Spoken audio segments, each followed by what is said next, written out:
미국이 호르무즈 해협을 통과하는 선박 호위 작전을 준비하고 있는 가운데 이란은 해협 봉쇄를 계속 유지하겠다고 맞서며 긴장이 고조되고 있습니다. 미국 정부가 한국을 포함해 17개 주요 무역국을 상대로 추가 관세 부과를 위한 조사에 착수했습니다. 연방항소법원이 학자금 대출자 700만 명이 가입한 세이브 플랜 유지를 명한 하급심 판결을 뒤집으면서 결국 폐지 수순을 밟게 됐습니다.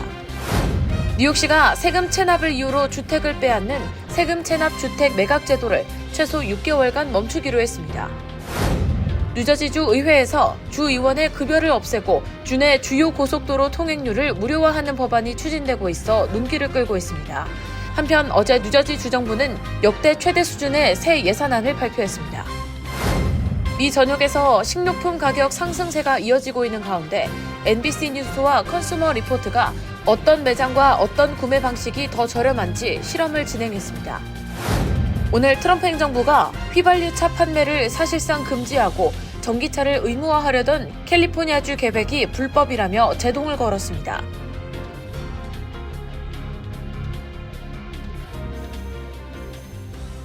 헬무스브로의 최우선의 목표는 최고의 고객 서비스를 제공하는 것입니다. 전문 세일즈팀과 함께하는 고급 쇼룸에서 여러분이 좋아하는 메르세디스 벤츠 모델을 만나보실 수 있습니다. 헬무스브로와 함께라면 완벽한 차량을 찾는 데 필요한 모든 것이 준비되어 있습니다.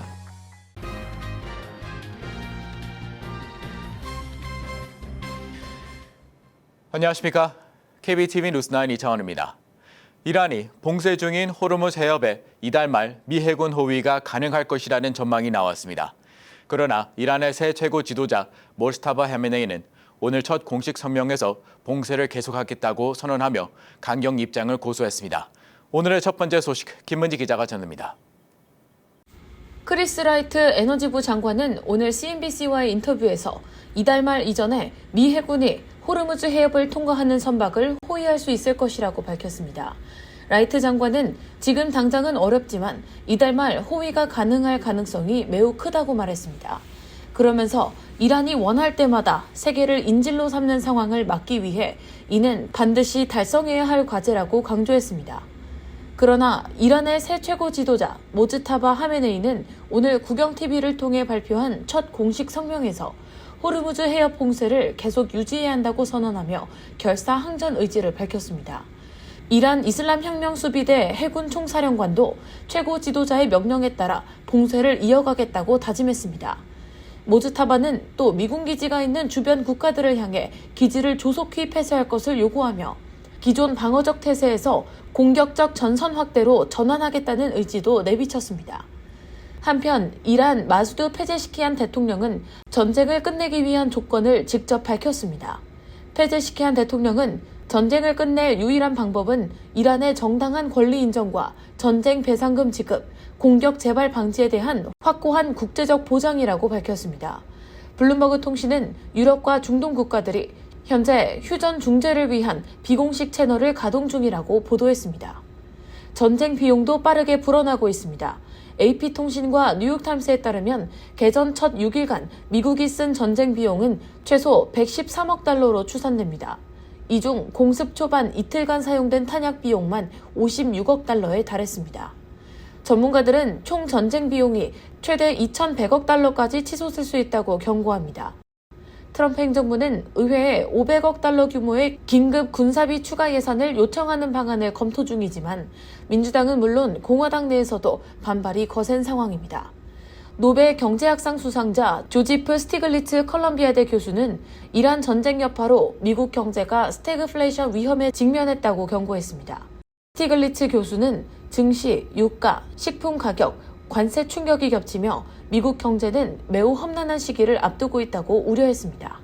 KBTV 뉴스 김은지입니다. 미국 정부가 한국을 포함해 중국, 일본, EU 등 주요 무역 상대국을 상대로 추가 관세 부과를 위한 조사에 착수했습니다. 최근 연방대법원이 국제비상경제권한법에 근거한 상호 관세 부과에 대해 무효 판결을 내리자 트럼프 행정부는 다른 방식으로 관세 부과를 복원하려는 움직임을 보이고 있습니다. 향후 한미 통상 관계에도 영향을 미칠 것으로 보입니다.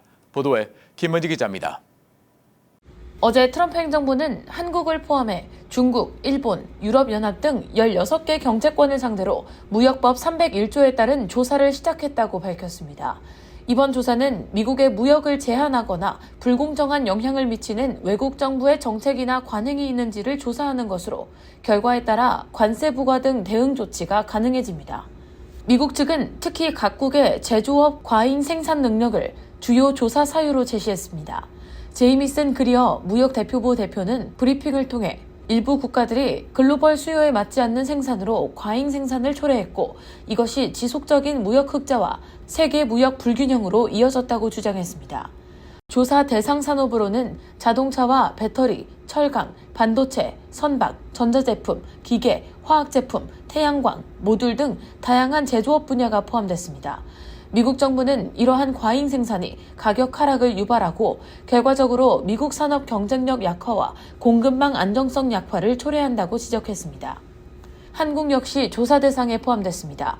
미국 무역대표부는 한국이 대미 무역에서 지속적인 흑자를 기록하고 있으며 전자장비와 자동차, 철강, 선박 등 주요 수출 산업에서 구조적 과잉 생산의 징후가 보인다고 언급했습니다.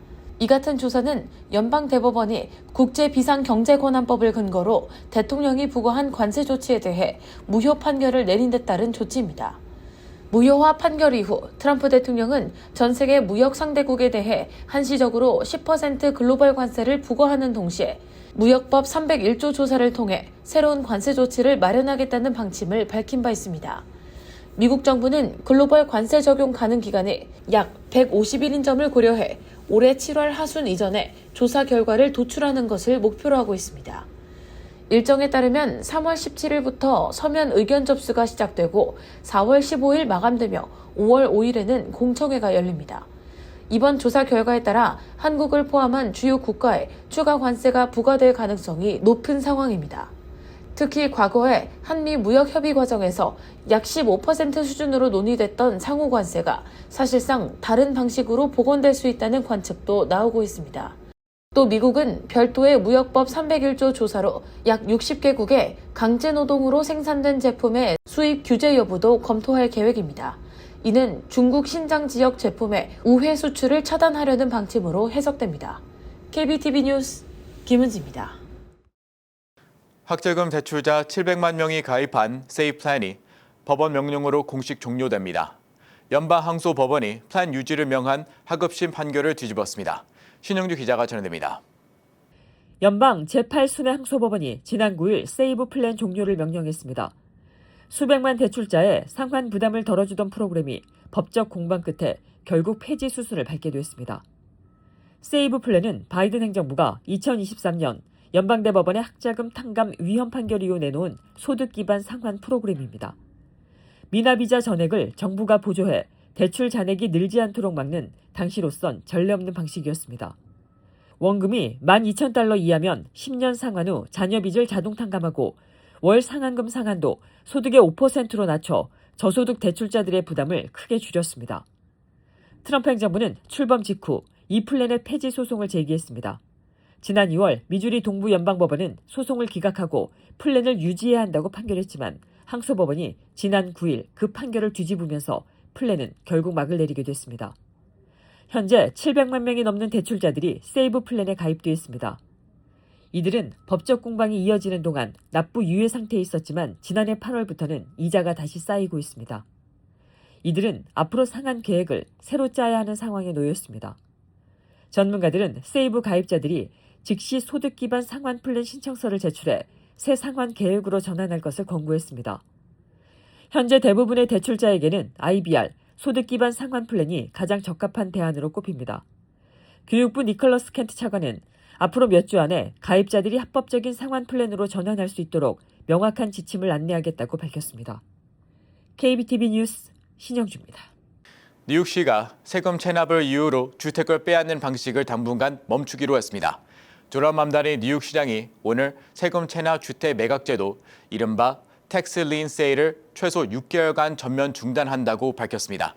신영주 기자가 전해드립니다.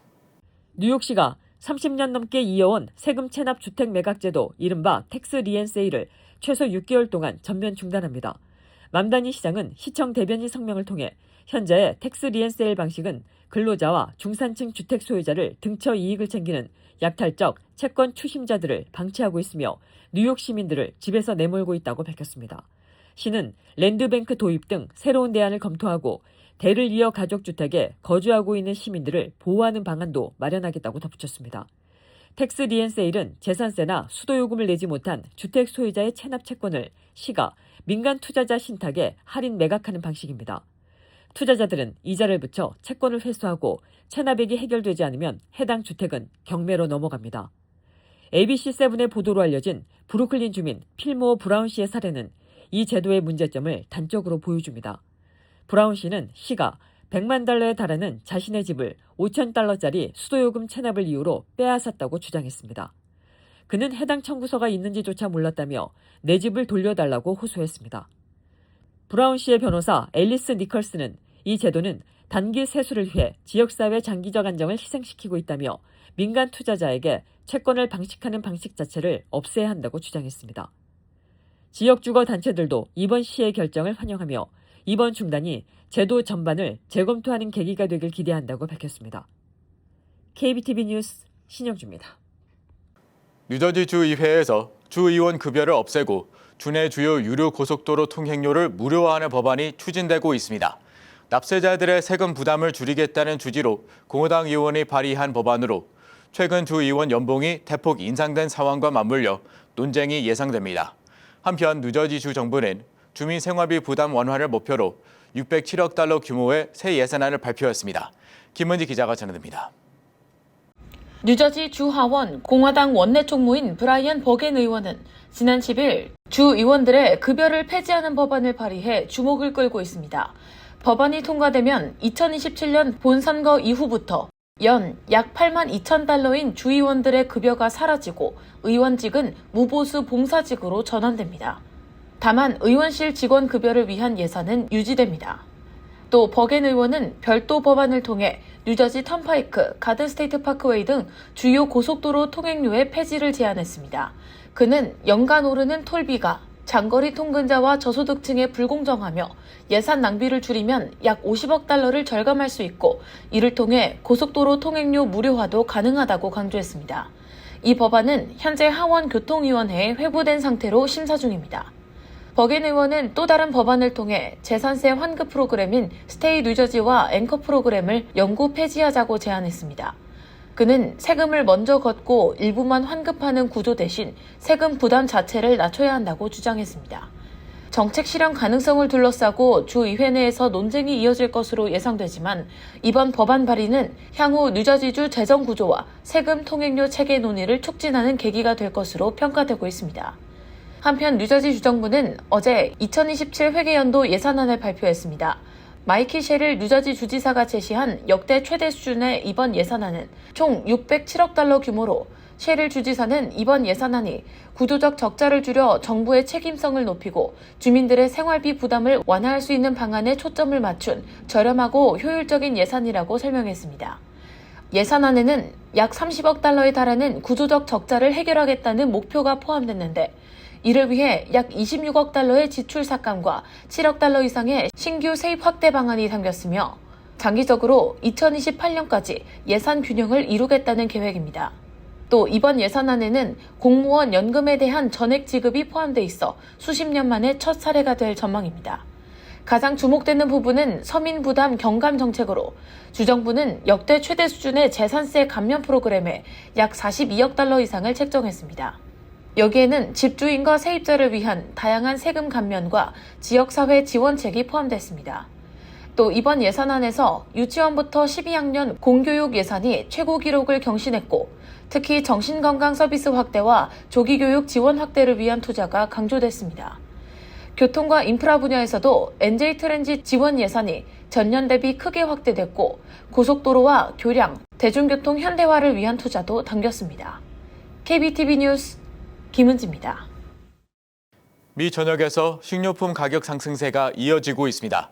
이런 가운데 온라인 주문이 더 저렴한지, 매장에서 직접 구매하는 게 저렴한지, 또 어떤 매장에서 구매하는지에 따라 장바구니 물가가 크게 차이 나는 것으로 조사됐습니다. 특히 식료품 매장 중에서는 코스코가 가장 저렴한 것으로 분석됐습니다. 김은지 기자가 전해드립니다. 전국 NBC 방송국이 각 지역에 있는 월마트, 타겟, 홀푸즈 마켓의 식료품을 직접 구매해 매장에서 직접 장을 보는지 온라인으로 주문하는지에 따라 발생하는 비용 차이를 비교 실험했습니다. 연구팀은 이번 조사에서 우유, 달걀, 버터, 치즈, 빵, 커피, 시리얼, 오렌지 주스, 고기, 채소 등 기본 식료품 12가지를 선정해 같은 날 세 곳의 유통업체에서 매장 구매와 온라인 픽업, 온라인 당일 배송 이렇게 세 가지 방식으로 비교했습니다. 분석 결과 식품 자체 가격은 거의 차이가 없지만 봉투비와 배송비 때문에 최종 가격은 달라졌습니다. 뉴욕 일대 매장을 비교해보면 타깃 뉴욕 화이트 플레인즈 매장에서 장을 직접 보면 총 $55 18센트였지만 온라인 당일 배송을 이용하면 배송비 9.99달러와 봉투 비용이 추가돼 총 $65 67센트로 올라갔습니다. 홀푸즈는 매장 구매 시 $52 8센트였고 당일 배송을 이용하면 배송비 13.95달러가 추가돼 총 $66 3센트였습니다. 월마트 서펀 매장은 구매 총액이 $41 87센트로 세 체인 중 가장 저렴했으며 당일 배송을 이용하면 배송비 $14 95센트가 추가돼 총 $56 82센트까지 올라갔습니다. 조사 결과 미국 내 지역에 따라서도 가격 차이가 크게 나타났습니다. 월마트와 타깃의 경우 위스콘신주 밀워키가 가장 저렴했고 가장 비싼 지역은 캘리포니아 베이에리어였습니다. 홀푸즈는 보스턴 외곽이 가장 저렴했고 가장 높은 가격은 텍사스 샌안토니오로 조사됐습니다. 또 새 유통업체의 평균 가격을 보면 같은 체인이라도 미 중서부 지역이 전반적으로 저렴했고 서부 해안 지역이 가장 비쌌습니다. 남부 가격은 동북부와 거의 비슷했습니다. 또 하나의 주 안에서도 지역마다 가격 차이가 최대 20%가 나는 품목도 있었는데 대표적으로 오렌지 주스가 꼽혔습니다. 한편 소비자 전문 매체 컨슈머 리포트도 전국 주요 슈퍼마켓 체인의 장바구니 물가를 비교했습니다. 월마트 가격을 기준으로 했을 때 코스트코는 월마트보다 21.4% 저렴했고 BJ's 홀세일 클럽도 21% 더 저렴했습니다. 리들과 알디는 각각 8% 이상 저렴했습니다. 반면 타깃은 월마트 대비 5.9%가 비쌌고 크로거는 약 14.8%, 퍼블릭스는 20% 이상 높은 가격대를 보였습니다. 가장 비싼 체인은 홀푸즈 마켓으로 월마트보다 평균 39.7% 높은 가격 수준을 보였습니다. 전문가들은 같은 식료품이라도 매장 선택에 따라 30% 이상 비용 차이가 날 수 있다며 대량 구매가 가능하다면 코스트코나 BJ's 같은 창고형 매장에서 직접 장을 보는 것이 비용 절감에 도움이 된다고 조언했습니다. KBTV 뉴스 김은지입니다. 트럼프 행정부가 오늘 캘리포니아주의 전기차 의무화 정책이 불법이라며 소송을 제기했습니다. 2035년부터 휘발유차 판매를 사실상 금지하려던 캘리포니아주 계획에 연방 정부가 제동을 건 겁니다. 신영주 기자가 전해드립니다. 트럼프 행정부가 오늘 캘리포니아주를 상대로 전기차 의무화 정책 관련 소송을 제기했습니다. 법무부와 교통부는 공동 성명을 통해 캘리포니아의 불법적인 전기차 의무 정책을 막기 위해 소송을 낸다고 밝혔습니다. 캘리포니아주는 그동안 연방청정대기법보다 강화된 독자적인 배출가스 기준을 유지해왔습니다. 2026년 신차 판매의 35%를 무공해 차량으로 시작해 2030년 68%, 2035년에는 100%로 단계적으로 상향하며 사실상 휘발유차 판매를 전면 차단할 계획이었습니다. 이번 소송은 법무부가 도로교통안전국을 대신해 캘리포니아 동부 연방지방법원에 제기했습니다. 연방법은 개별주가 연비 규제와 관련된 별도의 규정을 두는 것을 금지하고 있는데 법무부는 캘리포니아가 이를 위반하고 있다고 주장했습니다. 펜본디 법무장관은 억압적이고 비용이 많이 드는 전기차 의무화 정책은 미국 소비자의 부담을 키우고 연방법을 위반하는 것이라고 비판했습니다. 트럼프 행정부는 이번 소송을 통해 향후 5년 동안 소비자 부담 1,090억 달러를 줄이고 신차 평균 가격을 $1,000 낮출 수 있다고 주장합니다. 이번 소송의 영향은 캘리포니아에 그치지 않습니다. 뉴욕과 뉴저지를 포함한 11개 주가 캘리포니아 기준을 이미 채택하고 있어 소송 결과에 따라 이들 주의 전기차 정책도 줄줄이 영향을 받을 수 있습니다. 앞서 공화당이 다수인 연방의회는 지난해 캘리포니아의 정기 의무화 조치를 폐기하는 결의안을 통과시켰고 트럼프 대통령이 서명했습니다. 트럼프 행정부는 집권 2기 들어 파리 기후 협정 탈퇴, 전기차 세액공제 폐지에 이어 지난달에는 온실가스의 건강 위협을 인정한 오바마 행정부의 위해성 판단도 공식 폐기했습니다. KBTV 뉴스 신영주입니다. 치매를 앓던 고령 여성을 속여 거액을 가로챈 전 식당 주인이 연방법원에서 실형을 선고받았습니다. 워싱턴주 시애틀 연방지방법원은 62세의 전 식당 운영자 리처드 레드클리프에게 통신 사기와 허위 세금 보고 혐의로 징역 2년 6개월을 선고했습니다. 법원은 또 51만 5천 달러의 추징금과 벌금 2만 달러, 국세청에 12만 4천 달러의 배상금 지급도 명령했습니다. 검찰에 따르면 레드클리프는 2019년 자신의 식당을 자주 찾던 고령의 여성에게 접근해 의도적으로 신뢰를 쌓았습니다. 이후 피해자가 자신과 연인관계라고 믿도록 만든 뒤 유언장을 수정하게 해 자신과 가족을 상속 대상에 포함시키고 은행 계좌에도 자신의 이름을 올렸습니다. 같은 해 10월 피해자의 치매 증세가 악화돼 요양시설에 들어가자 레드클리프는 시가 200만 달러 상당의 피해자 호숫가 주택에 들어가 살기까지 했습니다. 민주당 주도 17개 주가 트럼프 행정부의 대학 인종별 데이터 보고 의무화 조치에 맞서 소송을 제기했습니다. 이번 소송은 트럼프 행정부가 대학들의 입학 전형, 장학금, 학생 성과 데이터를 인종별로 세분화해 보고하도록 요구한 새 설문조사 액7 시행에 반발해 제기도 했습니다. 소송에는 뉴욕과 뉴저지, 캘리포니아 등 17개 주가 참여했습니다. 캘리포니아 로폰타 법무장관은 트럼프 행정부가 시민권법 집행을 명분으로 대학들의 전례 없는 규모의 데이터를 요구하고 있다며 이는 대학들을 정치적으로 겨냥하기 위한 수단이라고 비판했습니다. 각 주는 법원이 개입하지 않으면 대학들이 막대한 비용을 치르고도 쓸데없는 데이터를 생산하게 되거나 거부할 경우 연방 제재를 받을 수 있다고 우려했습니다. 뉴욕시 감사원실이 시의 재정 전망이 지나치게 낙관적이라며 경고를 내놨습니다. 감사원실 보고서에 따르면 뉴욕시는 지난 1년 동안 민간 부문 일자리 3만 8천 개를 잃었습니다. 의료 분야를 제외하면 금융과 기술, 회계 등 고임금 업종을 중심으로 고용이 전반적으로 위축됐습니다. 감사원실은 고용 둔화가 세수 감소로 이어져 시가 최대 70억 달러의 재정 적자에 직면할 수 있다고 경고했습니다. 특히 보고서는 4년제 대학 졸업자들의 실업률이 학위 없는 고령 노동자보다 오히려 높아지는 현상도 지적했습니다. 관세 갈등과 국제 분쟁, 인공지능 확산으로 기업들이 채용을 미루고 있다는 분석입니다. 미 최대 석유 기업 엑슨모빌이 법인 등록지를 뉴저지에서 텍사스로 옮기기로 했습니다. 엑슨모빌 이사회는 주주들에게 법인 본부를 텍사스로 이전하는 안을 만장일치로 권고했으며 주주 표결은 오는 5월 27일 연례 주주총회에서 진행됩니다. 엑슨모빌이 뉴저지에 법인을 등록한 것은 1882년 스탠더드 오일 시절로 143년 만에 변합니다. 델러누주 회장 겸 최고 경영자는 텍사스는 기업 친화적인 정책과 규제 환경을 갖추고 있다며 이전 배경을 밝혔습니다. 회사 측은 이번 이전이 실제 사업 운영이나 직원 근무지에는 영향을 미치지 않는다고 설명했습니다. 엑슨모빌은 이미 1989년부터 텍사스 휴스턴 인근 스프링에서 실질적인 경영을 해왔습니다. 잠시 후 커뮤니티 브리핑을 전해드립니다. 헬მს브로우의 최우선의 목표는 최고의 고객 서비스를 제공하는 것입니다. 전문 세일스팀과 함께하는 고급 쇼룸에서 여러분이 좋아하는 머세디스-벤츠 모델을 만나보실 수 있습니다. 헬მს브로우와 함께라면 완벽한 차량을 찾는 데 필요한 모든 것이 준비되어 있습니다.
이어서 환율과 증시 전해드립니다.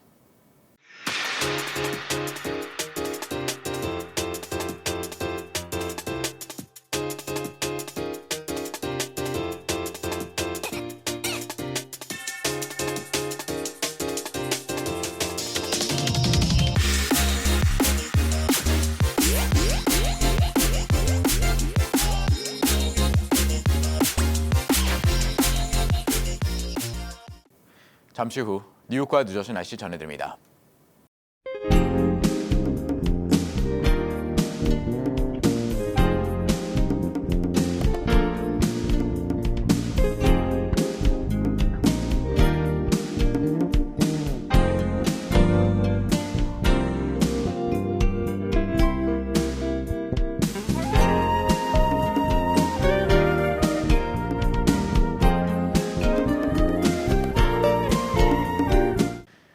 KBTV 뉴스9 마칩니다. 오늘도 시청해주셔서 감사합니다. 편안한 밤 보내시 바랍니다.